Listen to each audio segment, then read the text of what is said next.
Chu Feng telah melihat banyak tubuh dewa pemberian Tuhan. Dia juga pemilik tubuh ilahi pemberian Tuhan. Tapi Yuan Yanri adalah orang terkuat yang pernah dilihat Chu Feng yang menunjukkan kekuatan sucinya. Dia sepertinya telah menyatu dengan kekuatan ilahi. Segera, Zhao Zuyin itu juga keluar. Tingkat kultivasinya telah pulih, namun ia mengalami beberapa luka ringan. Meskipun dia tidak melihat pertempuran itu dengan matanya sendiri, Chu Feng juga dapat menyimpulkan bahwa Zhao Zuyin menderita kerugian saat melawan monster itu.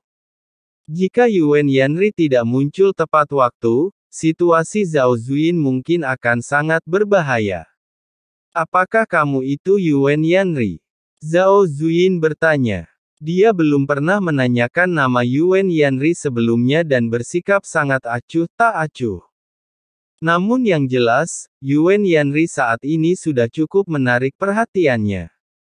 Dan dia juga menebak identitas Yuan Yanri. Sebenarnya tidak sulit untuk berspekulasi.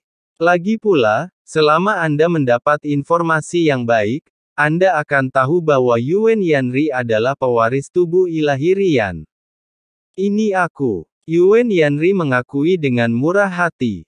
Dia menutupi wajahnya karena menurutnya dia terlihat menakutkan dan takut menakuti orang lain, bukan karena dia takut mengungkapkan identitasnya. Dan Zhao Zuyin tidak berkata apa-apa lagi. Namun sorot matanya membuat Chu Feng mengerti bahwa dia mengenali Yuan Yanri. Setidaknya untuk saat ini, kekuatan Yuan Yanri lebih unggul dari miliknya. Zhao Zuyin bahkan melirik Chu Feng, dan matanya juga berubah.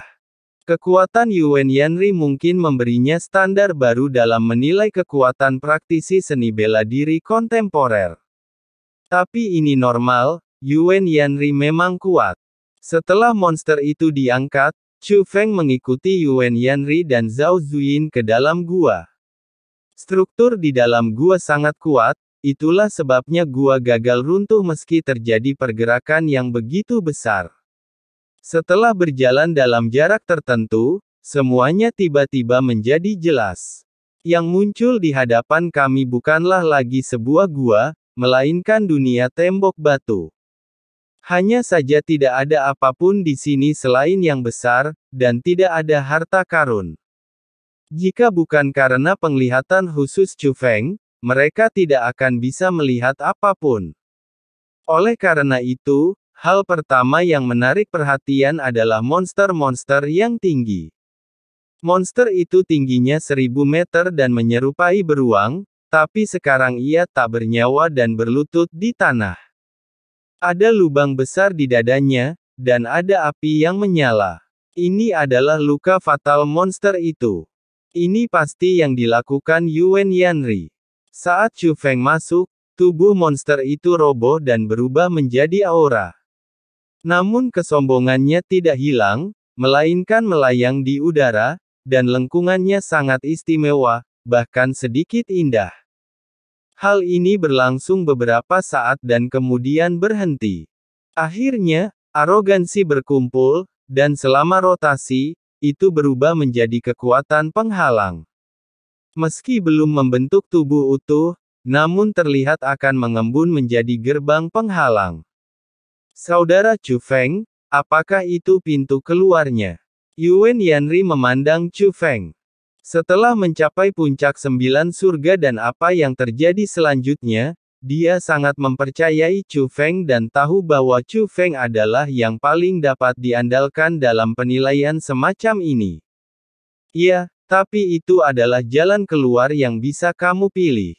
Kata Chu Feng. Apakah ada pilihan? Yuan Yanri tampak bingung. Meskipun Zhao Zuyin tidak berbicara, terlihat dari raut mata indah hingga wajah Chu Feng bahwa dia juga sangat penasaran dengan apa yang dimaksud Chu Feng. Monster-monster itu berputar-putar sebelum mereka mengembun menjadi gerbang pesona, memberikan petunjuk. Gerbang pesona ini dapat ditutup. Begitu Chu Feng selesai berbicara, gerbang pesona telah sepenuhnya terbentuk, tetapi sudah sepenuhnya terbentuk gerbang penghalang mempunyai formasi bukaan, dan formasi itu juga bisa ditutup. Chu Feng benar, gerbang penghalang ini bisa ditutup.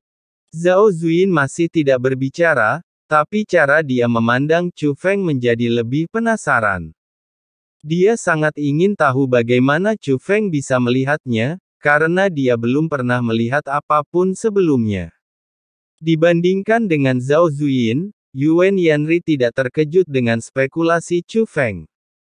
Pengalamannya adalah memecahkan reruntuhan semacam ini dengan Chu Feng itu mudah.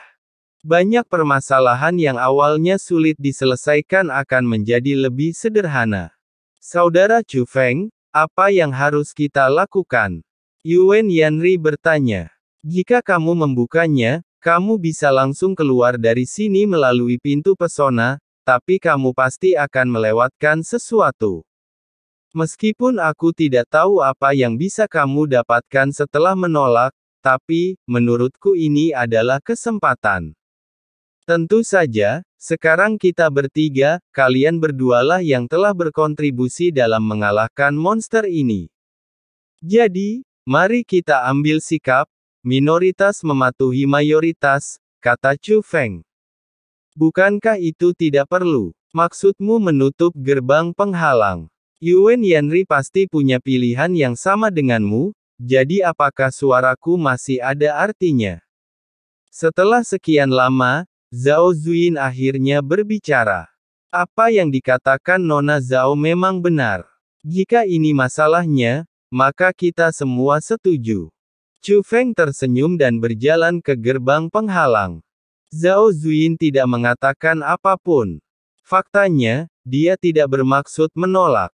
Dia juga tipe orang yang akan memilih yang terbaik, meskipun pilihan ini mungkin berbahaya. Chu Feng datang ke gerbang penghalang, mengaktifkan formasi, dan memilih untuk menutup gerbang penghalang.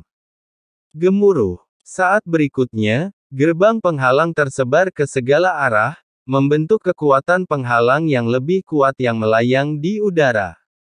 Bahkan kekuatan penghalang kali ini bersinar terang. Dunia gua yang awalnya gelap diterangi seterang siang hari. Pada saat ini, Chu Feng, Yuan Yanri, dan Zhao Zuyin semuanya tampak penuh harap. Tidak peduli bagaimana Anda melihat pemandangan ini, sesuatu yang baik sedang terjadi. Namun segera, kekuatan penghalang itu terbang ke bawah dan membentuk sangkar penghalang, menyegel mereka bertiga di dalam. Melihat situasi ini, reaksi pertama Yuan Yanri adalah menghancurkan formasi, jadi dia meninju dengan keras. Anda harus tahu bahwa tingkat kultivasinya belum kembali ke tingkat normal, dan dia masih merupakan dewa sejati kelas 5 yang ditingkatkan. Pukulannya sangat kuat. Nyala api menyembur keluar, seolah bisa membakar segalanya. Namun saat apinya menghilang, Yuan Yanri mengerutkan kening, dan lokasi pukulannya sebenarnya tidak rusak. Ini adalah sebuah sinyal. Kurang dari BR lebih besar dari mengingatkannya bahwa penghalang pemblokiran ini bukanlah sesuatu yang bisa mereka atasi. Segera, sangkar penghalang terbentuk sepenuhnya, dan dupa yang menyala muncul di luar formasi. Dupanya sangat kuat, tetapi dengan kecepatan pembakaran seperti ini, dupa akan terbakar habis dalam 1 hari. Ini adalah sinyal lain, hitungan mundur. Adapun apa yang akan terjadi jika dupanya habis, belum diketahui. Dentang, dentang, dentang, dentang. Pada saat ini, dinding penghalang di segala arah berubah pada saat yang sama, membentuk duri yang tajam. 3 orang yang tidak tahu apa yang akan terjadi setelah dupa selesai sekarang sudah bisa menebaknya. Saya khawatir jika dupanya habis, mereka tidak bisa melarikan diri dan ketiganya akan berubah menjadi daging. Saudara Chu Feng, ini tergantung padamu. Yuan Yanri memandang Chu Feng, karena dia tidak punya cara untuk menghadapi situasi di depannya. Jangan khawatir, meski butuh waktu, aku pasti akan membawamu keluar. Chu Feng penuh percaya diri.